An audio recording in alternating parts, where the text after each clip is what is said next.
बैजनाथ भगवान की, नलखेड़ा वाली माता जी की। देखिए, मैं नारे जब तक बुलाते रहूंगा जब तक सब लोग नहीं बोलेंगे। सब बोलेंगे जय शिवा सरकार की, जय शिवा सरकार की, बाबा साहब भीमराव अंबेडकर, बाबा साहब भीमराव अंबेडकर। मंच पर उपस्थित इस जिले के जिलाध्यक्ष और मयंक कह रहा था कि बहुत छोटे हैं। ये बात सही है, छोटे जरूर हैं, पर लाल बहादुर शास्त्री भी छोटे से थे और छोटे लोग बड़े गहरे रहते हैं। हैंडपंप देखा तुमने कितना छोटा रहता है पर कितने नीचे से पानी खींच लेता है। ये विशेषता रहती है हैंडपंप की। तो इससे हमारे संगठन के बुनने वाले ओम जी मालवीय जरा तालियां बजाकर उनका स्वागत करें। मुझे आज आपके आगर के प्रति एक तरीके से थोड़ी सी जलन होने लगती है, क्योंकि इतने अच्छे सांसद हैं आपके लिए। मतलब पहले जज रहे और राष्ट्रवादी राजनीति करने के लिए जज की नौकरी से इस्तीफा देकर भारतीय जनता पार्टी का दामन थामा ऐसे महेंद्र सिंह। कोई जज की नौकरी छोड़ता है क्या? और ये इतने टैलेंटेड जज थे कि एक दिन हाईकोर्ट जज भी बन गए। जब ये नौकरी छोड़ रहे थे तो मैंने कहा कि यार आगे तो आपका भविष्य बहुत अच्छा है। बोले पता नहीं क्यों मेरे को देश के लिए काम करना है। तो मैंने कहा कि जेब का खर्चा नहीं निकलता, ध्यान रखना। बोले आप चिंता मत करिए, मैं दाल रोटी खाऊंगा तो देश की सेवा करूंगा। ऐसे महेंद्र सिंह जी के लिए जरा तालियां बजाकर स्वागत करें। आपके प्रभारी मंत्री नागर सिंह जी एकदम तेज तर्राट मंत्री हैं।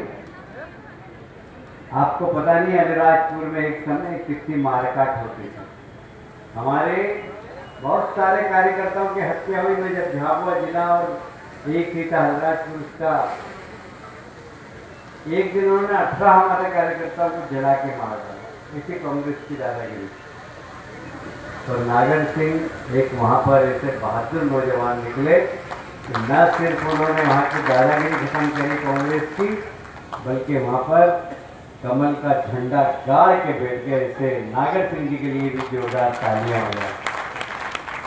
मधु भाई, नाम ही मधु हो जिसका, अब उसकी मिठास के बारे में आप क्या बोल सकते हैं? मैं इनसे बोलता हूँ, कभी कभी कड़वा भी बोला करो थोड़ा सा लोगों को, पर बोलते नहीं शायद। मधु भैया बहुत काम कर रहे हैं, 300 बेटियों की शादी करने वाले हैं अभी। बताइए, दोनों हाथ ऊपर उठाकर तालियां बजाकर स्वागत करें। हमारे यहाँ 3 दान का बड़ा महत्व है। कन्यादान, शिक्षा दान और अन्नदान। ये कन्यादान भी करते हैं और वहां पर अन्नदान भी करते हैं। 50-50 हजार लोगों को भोजन करवाते हैं। तो मुझे उन्होंने बताया कि मैं शिक्षा दान भी करता हूँ, जो गरीब बच्चे उनको पढ़ाने का भी काम करता हूँ। तीनों दान करने वाले हमारे मधु गहलोत जी के लिए दोनों हाथ ऊपर उठा के जरा तालियां बजाकर स्वागत करें। हमारे संचालक महोदय मयंक जी युवा मोर्चे के भी अध्यक्ष थे। घेर खा गया था एक बार पुलिस को, तो पुलिस ने इनको भी घेर लिया था। तो मैं जब से इनको जानता हूँ, बहुत अच्छे लड़ाकू कार्यकर्ता हैं। एक बार मयंक के लिए भी तालियां बजा दीजिए। श्रीमती मुन्ना भैरव सिंह जी चौहान, भैरव सिंह जी का भी मैंने सांसद जी हमारे लेट आए तो खर्चा करवाने बहुत पड़े थे। गोविंद सिंह जी बरखेड़ी साहब, हमारे पूर्व जिलाध्यक्ष चिंतामणि जी, इनके साथ भी मैं बहुत घुमा इस क्षेत्र में। तालियां बजाकर स्वागत करें। प्रेम जी मस्ताना तो मस्ताना ही है। देखिए आप, बाल इतने सफेद जैसे तीनों पाल से धोए हुए। हमारे बहुत पुराने साथी करण सिंह जी यादव, कैलाश कुमकार जी, गजेंद्र सिंह जी, हमारे करण सिंह जी, दोनों पूर्व विधायक रेखा जी भी हैं और गोपाल जी। रेखा जी भी बहुत तेज तर्राट हैं और गोपाल जी भी तेज तर्राट है बहुत। हाँ, मेरे साथ ही था विधायक लालजी राम जी, बहुत ही तेज तर्राट। बद्रीलाल सोनी जी, ये भी हमारे साथ विधायक रहे। राणा विक्रम सिंह जी और मंच पे सभी पार्षद, जरा तालियां बजा दीजिए सब पार्षद के लिए।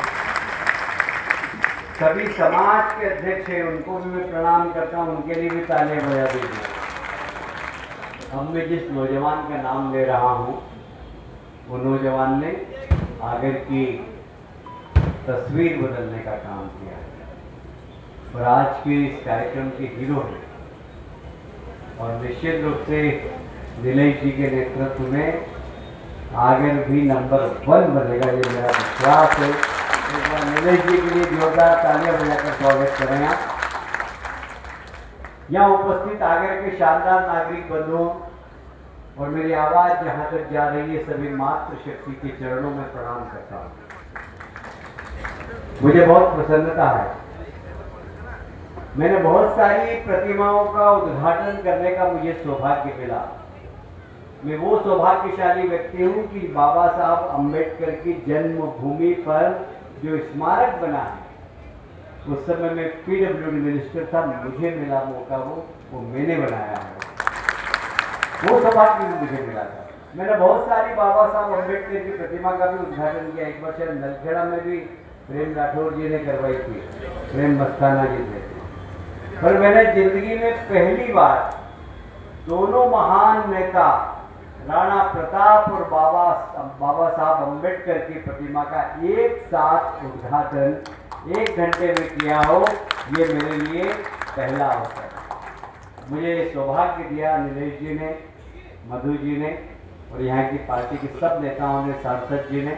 मैं सबको धन्यवाद देता हूँ कि आज मेरे हाथ पवित्र हो गए कि दोनों महान नेताओं की प्रतिमा और उनके चरण छूने का मुझे सौभाग्य प्राप्त हुआ।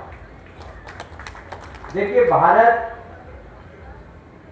एक सांस्कृतिक, एक धार्मिक, एक परंपरागत और बहुत सनातन देश है। अभी तक लोग खोज कर रहे हैं कि भारत का इतिहास कितना पुराना है। अभी सिर्फ 5000 साल का मिला है और जो मंदिरों के खंडहर मिलते हैं वो 10,000 साल पुराने मिलते हैं। और इसलिए अभी तक लोग खोज नहीं पाए कि भारत की विरासत कितनी पुरानी है। ये सनातन शब्द है ना, ये सनातन है। हम लोग इस भारत माता के सनातन पुत्र और पुत्रियां हैं। बाकी लोग तो आए गए। और मैं बहुत सही कह रहा हूं, यहां पत्रकार भी नोट कर ले।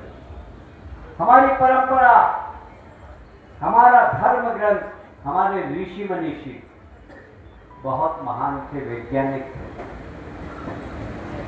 ये उज्जैन पास में है, काल गणना का केंद्र सारी दुनिया का यहां पर। ये मंगलनाथ की भूमि से काल गणना होती थी। ये गुलामी के 1000 साल के कालखंड में लोगों ने हमारी चीजें, हमारा विज्ञान चुरा कर अपने नाम कर दिया। पर अब मोदी जी के नेतृत्व में उन सब भूली बिसरी बातों को हम याद कर मोदी जी ने देश की 140 करोड़ जनता को चुनौती दी है कि हम 2047 में एक बार फिर से दुनिया के ताकतवर देश बने और विश्व को शांति और प्रेम का संदेश दे, ये मोदी जी की इच्छा है। घबराना मत आप। अमेरिका सबसे ताकतवर देश, मेरे मित्र हैं कविराज कुमार विश्वास, उन्होंने कहा वो अमेरिका का राष्ट्रपति हमारा फूफा। फूफा इसलिए बोला कि बारात में फूफा लोग जल्दी नाराज हो जाते, तो उनको पटाना होता है। बोले ये फूफा हमारा क्या बिगाड़ लेंगे, और बिल्कुल सही है। पहली बार हम पर टैरिफ नहीं लगा है। जो पुराने लोग जानते हैं, पोखरण विस्फोट हुआ था जब इस देश का प्रधानमंत्री कौन था? कौन था? जरा जोर से बोलिए। अटल बिहारी वाजपेयी ने दुनिया की 6 महाशक्तियों में भारत को खड़ा करने के लिए पोखरण में बम विस्फोट किया, तो अमेरिका सहित जितने भी विकसित राष्ट्र थे उन्होंने आर्थिक प्रतिबंध लगा दिया था। हमारा बाल मां का हुआ क्या? बल्कि हमारी जीडीपी बढ़ी। अटल जी ने वहां पर दुनिया के मंच पे बोला कि हमारे देश की महिलाओं के पास इतना सोना है कि एक दिन हम कह दें कि महिलाओं देश के लिए सोना दे दें, तो हम भी दुनिया के सबसे अमीर देशों में से एक हो जाएं। इतना सोना हमारे घरों के अंदर है। वो तो हम अपने अंदाज से जीते, भारत अपने अंदाज से जीता। और इसलिए मैं आपसे निवेदन करना चाहता हूं, ये टैरिफ भारत का कुछ नुकसान नहीं पहुंचा सकते। टैरिफ लगाया और कल जीडीपी आपने सुना होगा, पेपर में पढ़ा होगा, आज ही फ्रंट पेज न्यूज है, 6 से 7.1% हो गई। भारत की ग्रोथ दुनिया में सबसे तेज, आर्थिक ग्रोथ तेजी से बढ़ रही है, क्योंकि हमारे यहां विज्ञान है, हमारे यहां मेहनत कश लोग हैं, हमारी जनसंख्या हमारी ताकत है। 140 करोड़ देश की जनता के 280 करोड़ हाथ देश के विकास में लगे हुए हैं, और हमारे पास एक कुशल नेतृत्व, ऐसा नेतृत्व है कि 2014 के बाद से जब से उन्होंने देश की बागडोर संभाली है, दुनिया में देश को बहुत आगे बढ़ा दिया। मुझे याद आता है, मेरे बहुत सारे दोस्त, आपको मालूम है मैं महू से विधायक था,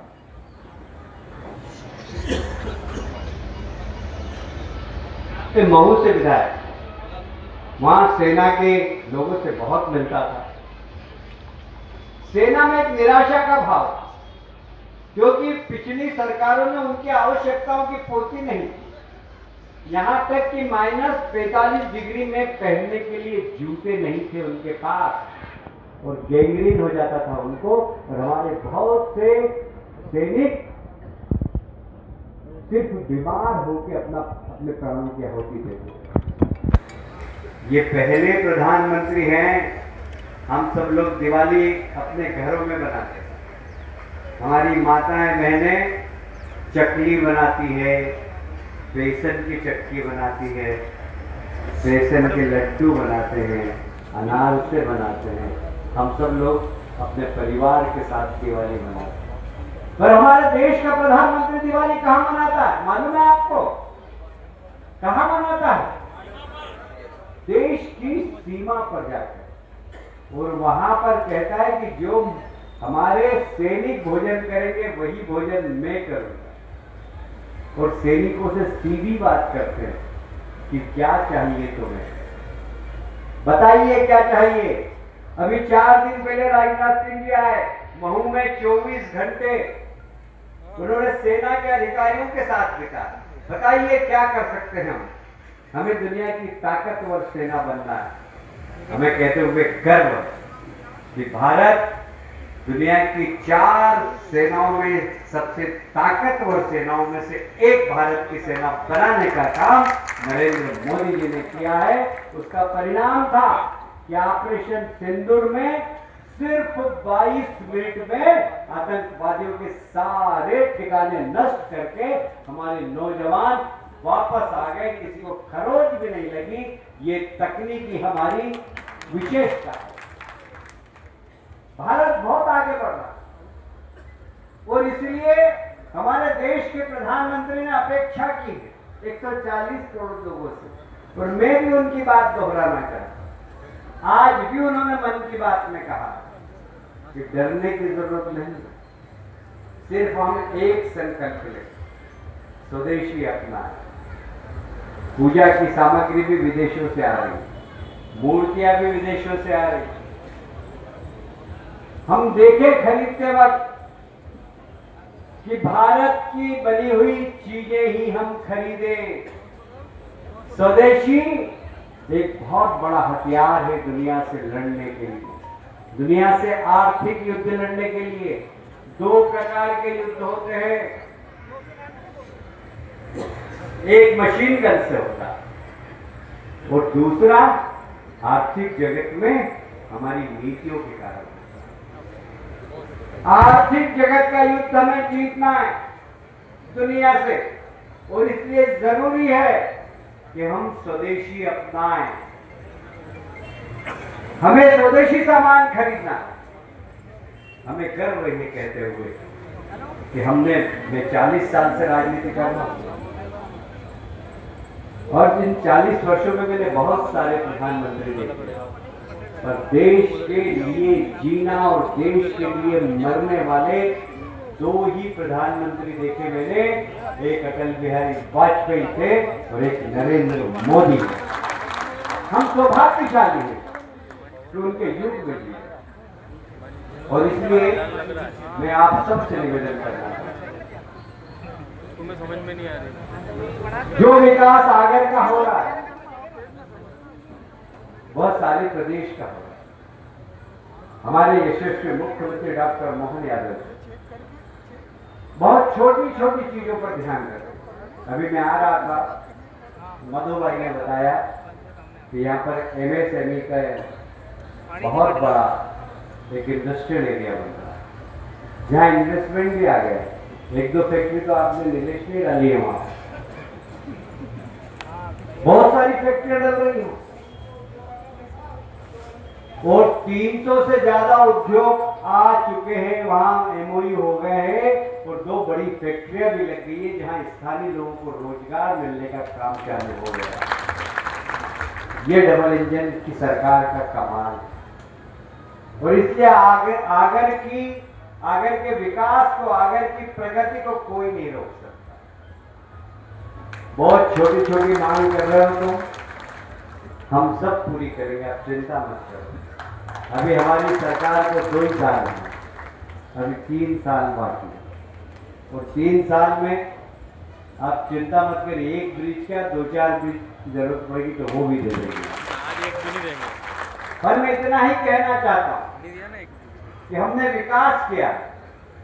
हम जैसे आगर का विकास कर रहे हैं, प्रदेश का विकास कर रहे हैं, देश का विकास कर रहे हैं, तो हम एक नागरिक होने के नाते हमारी भी जिम्मेदारी है कि हम सरकार की बात को ध्यान से सुने। हमारे देश के प्रधानमंत्री कह रहे हैं स्वदेशी अपनाएं, हम विदेशी चीजों को छोड़ें। हमें अपने देश से प्यार हो तो विदेशी चीजें अब त्याग करें। हमारे यहां से बने हुई, मुझे गर्व है कि इंदौर में हमने आंदोलन छेड़ा, POP के गणेश जी नहीं खरीदे, जो लाए थे चाइना से उन लोगों के खिलाफ कार्रवाई कर दी, गणेश जी उनके जब्त कर दिए। हमारे कुम्हार भाइयों के हाथ से बने हुए मिट्टी के गणेश जी जो 1 रुपए में बेचते थे वो 1.5 रुपए में बिके। हमारे कुम्हार भाइयों का उससे फायदा हुआ।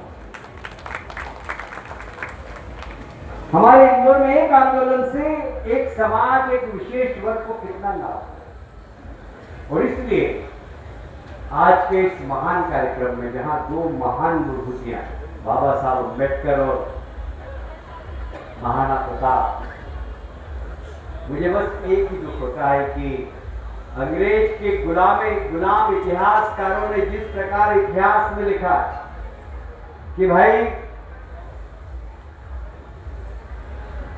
अकबर महान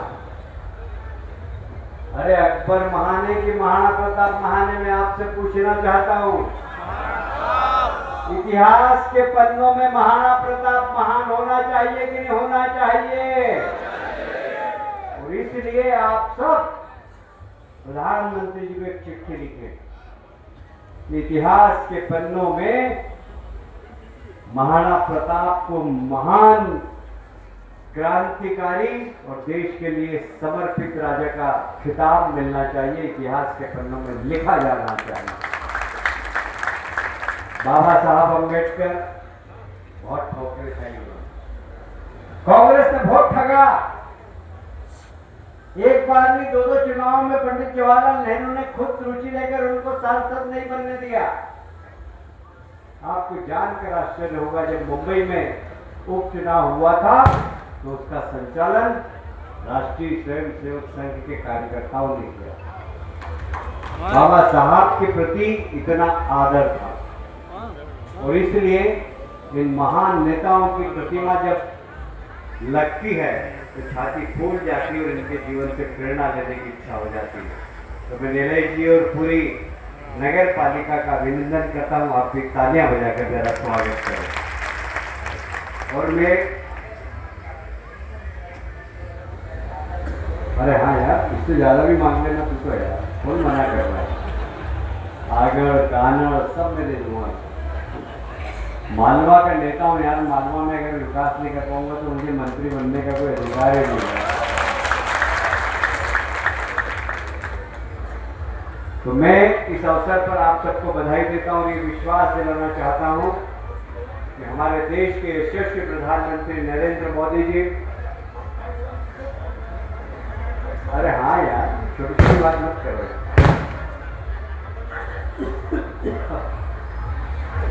हमारे देश के प्रधानमंत्री नरेंद्र मोदी जी और हमारे यशस्वी मुख्यमंत्री आदरणीय मोहन यादव जी के नेतृत्व में प्रदेश का विकास भी हो रहा है, देश का विकास भी हो रहा है और आगे जिले का भी विकास होगा। बहुत बहुत धन्यवाद। भारत माता की जय।